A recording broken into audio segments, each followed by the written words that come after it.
வீட்டில் சும்மா வெட்டியாக தான் படுத்துட்டு இருந்தேன். போர் அடிக்குதுன்னு சொல்லிட்டு படப்படம் பிளான் பண்ணி கோத்தகிரி கிளம்பி போயாச்சு. சாந்திரி பாடிடும் பாடலே மரமெல்லாம் மனிதராய் ஆடுதே. புல் பூண்டுகள் பூச்சிகள் பட்சிகள் சொந்தமாய் வழியெல்லாம் மாறுதே.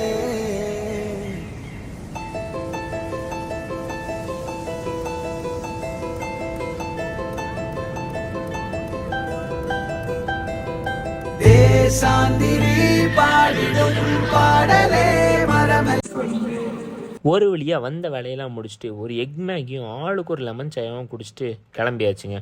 வர வழியில் பார்த்தீங்கன்னா பியூட்டிஃபுல்லான சன்செட்டை பார்த்துட்டு இன்றைய நாளை முடிச்சாச்சுங்க. அவ்வளோதான் நண்பர்களே, நாளைக்கு பார்க்கலாம்.